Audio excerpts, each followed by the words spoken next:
नमस्ते। ओम शांति। जय भारत।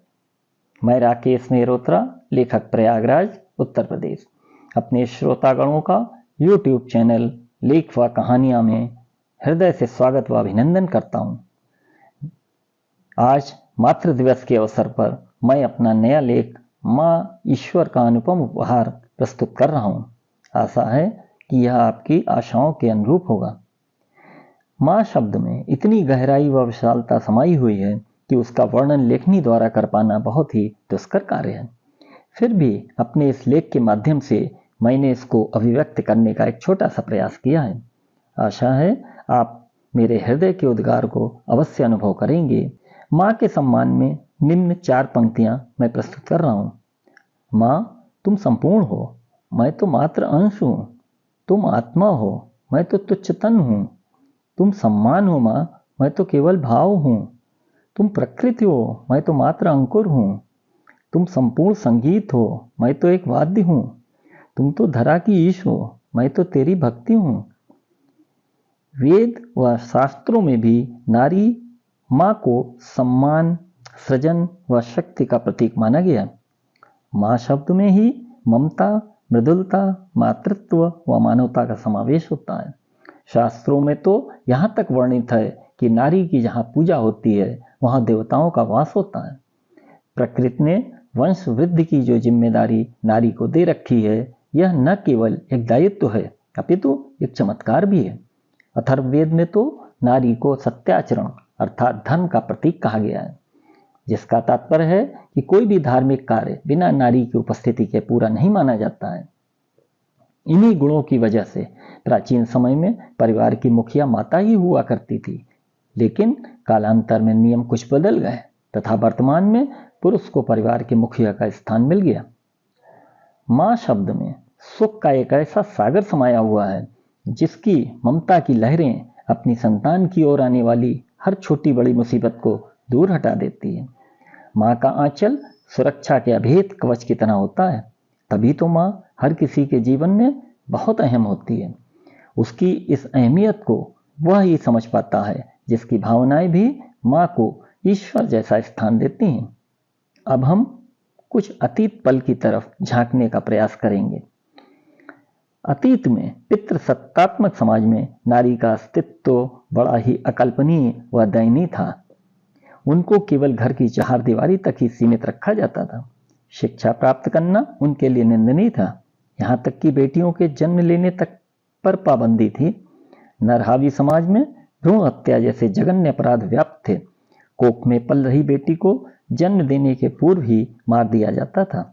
19वीं एवं 20वीं सदी में सावित्री फुले व फातिमा शेख जैसी नारियों ने पहल करते हुए महिलाओं को शिक्षित करने का बीड़ा उठाया तथा अनेकों यातनाएं झेली। यहाँ तक कि वर्ष 2012 में 15 वर्ष की मलाला यूसुफजई के सिर पर गोली दाग दी गई। धीरे धीरे इस चुनौतीपूर्ण डगर को पार करते करते नारी की सजगता व उनकी कर्मठता ने उन्हें आगे बढ़ने का अवसर प्रदान किया।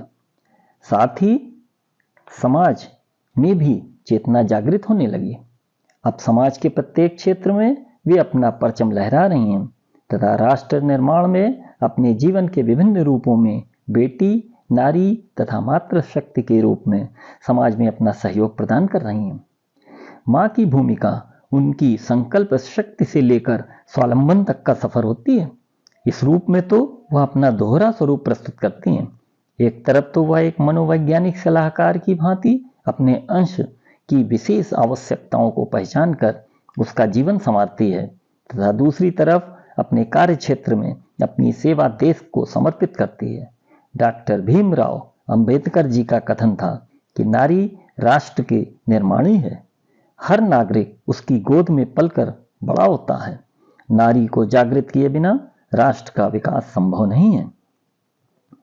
यह सर्वविदित है कि माँ एक ऐसा स्वरूप है जो अपनी महत्वाकांक्षाओं का त्याग करने में भी गुरेज नहीं करती है।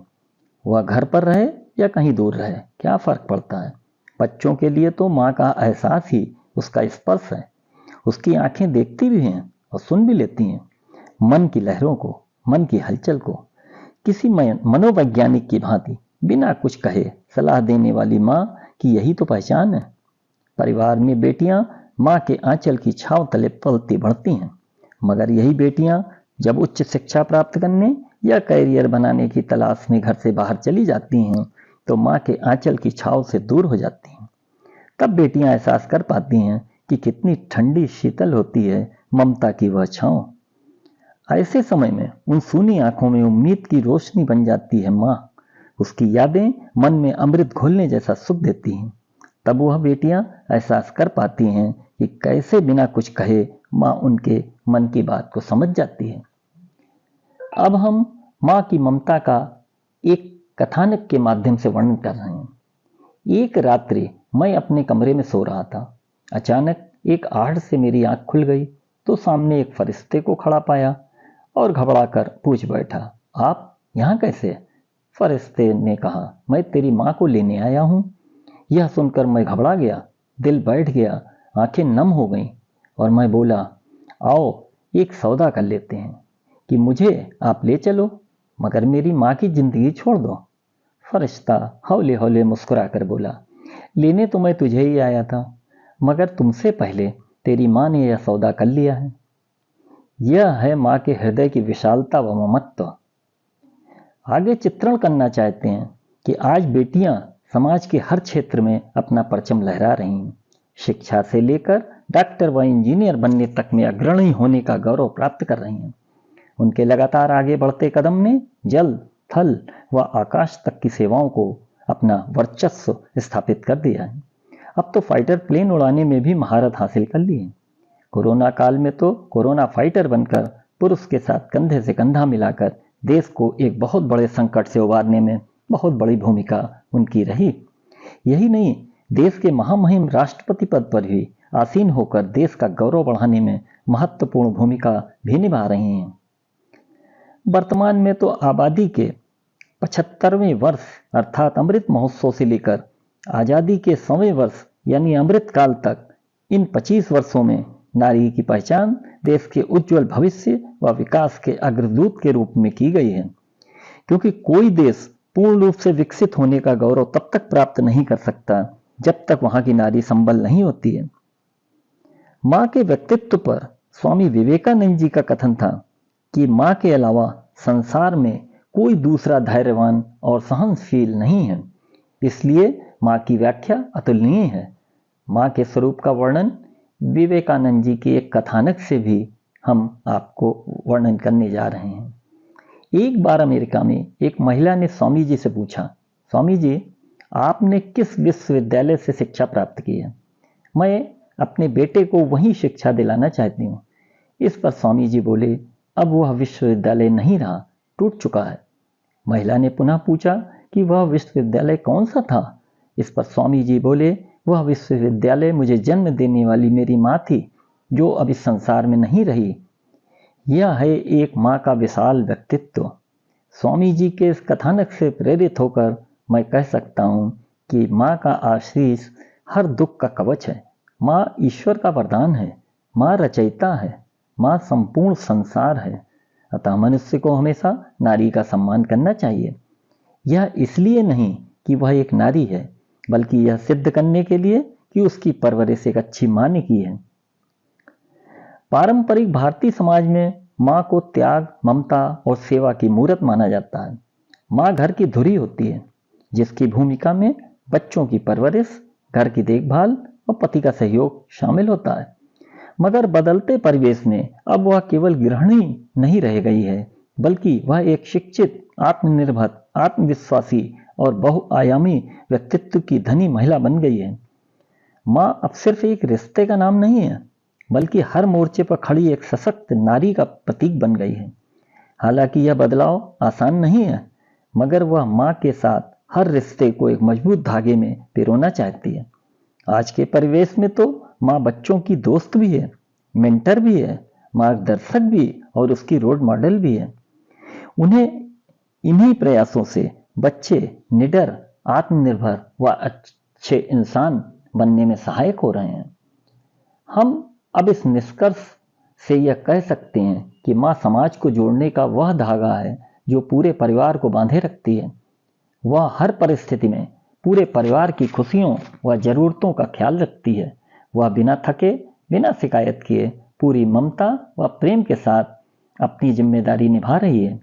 यही नहीं, हमारी दिव्यांग माता बनने पर भी अपनी लगन व इच्छा शक्ति के बल पर देश का नाम रोशन कर रही हैं। अभी हाल में ही उत्तराखंड की निर्मला जी ने एक पैरा एथलीट के रूप में 2 कांस्य पदक जीते। हम यह कह सकते हैं कि वर्तमान के नए दौर में खुली खिड़कियों के द्वारा नए अवसरों एवं नई जिम्मेदारियों ने उन्हें सदियों पुरानी सामाजिक मान्यताओं और परंपराओं को ध्वस्त करने का जज्बा प्रदान किया है और उन्होंने सिद्ध भी कर दिया है कि महिलाएं पुरुषों से किसी भी मामले में कम नहीं हैं, बल्कि कहीं कहीं तो उनकी भूमिका अग्रणी है। अब हम मातृ दिवस के अवसर पर समस्त मातृ शक्ति के योगदान के प्रति कृतज्ञता ज्ञापित करते हुए यह संदेश देना चाहते हैं कि एक नारी के उज्जवल भविष्य का अस्तित्व उसकी लैंगिक विषमता को कभी प्रभावित नहीं कर सकता, अपितु यह विषमता ही तो उसकी एक अलग पहचान बनाती है। बस आवश्यकता है कि हमें समाज से बेटा बेटी के भेदभाव को मिटाकर उनको आगे बढ़ने का अवसर प्रदान करना चाहिए, जिससे कि नारी के विभिन्न रूपों का योगदान समाज को मिल सके। इसके लिए हम सबको पितृसत्तात्मक सोच के खिलाफ एक समानता वाला समाज बनाना होगा, जिसमें कि लिंग के आधार पर भेदभाव व हिंसा की कोई जगह न हो। उन्हें अपने सपनों को पूरा करने के लिए, उड़ने के लिए छोड़ देना चाहिए। आजकल के दिनों में जो युद्ध पाकिस्तान के साथ चल रहा है, इसके विरुद्ध हमारी महिला शक्ति विंग कमांडर व्योमिका सिंह तथा कर्नल सोफिया कुरैशी ने फाइटर प्लेन उड़ाकर दुश्मनों के क्षेत्र में घुसकर जो अदम्य साहस दिखाया और दुश्मनों के दांत खट्टे कर दिए, यह दिखाता है बदलते परिवेश में नारियों का परचम। मातृ दिवस के अवसर पर मैं समाज को यह संदेश देना चाहता हूं कि मां के इस अतुलनीय योगदान की सराहना व कृतज्ञता के लिए वर्ष में कोई एक दिवस निर्धारित करना उचित नहीं है, अपितु हमें वर्ष पर्यंत उनके प्रति प्रेम, आस्था व सम्मान के लिए समर्पित होना चाहिए। हमें यह हमेशा ध्यान रखना चाहिए कि हमारे जन्म से लेकर बड़े होने तक अपने मुंह का निवाला निकालकर हमारे मुंह में रखकर हमको वह पालती पोसती हैं। तो जब वह शिथिल पड़ने लगे तो उनकी लाठी बनकर हमें उनकी जीवन ज्योति प्रकाशित करते रहना है। तभी माँ के प्रति हमारी सच्ची कृतज्ञता होगी। लेख को आगे बढ़ाते हुए विशाल हृदय को द्रवित कर देने वाला एक कथानक मैं प्रस्तुत करने जा रहा हूं। एक बार 2 दोस्त काफी अंतराल के पश्चात आपस में मिलते हैं। एक मित्र सहज ही मित्र के गले से लगकर पूछता है, तेरी माँ कैसी है? कुछ पल सोचने के बाद वह बोला, अच्छी है, 2 वर्ष से वृद्धाश्रम में रह रही हैं। आज उनका जन्म दिवस था, मिलकर आया हूं। फिर उसने पलट कर पूछा, और तेरी माँ कैसी है? वह तो तुम्हारे पास ही रहती होगी।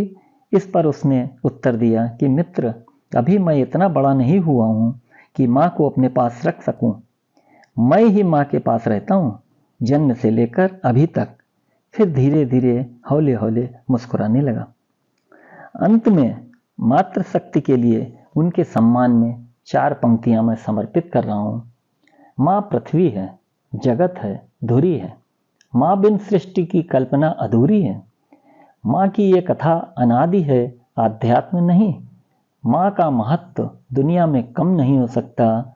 माँ जैसा दुनिया में कोई हो ही नहीं सकता।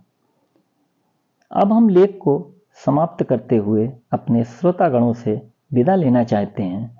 नमस्ते, ओम शांति, जय भारत।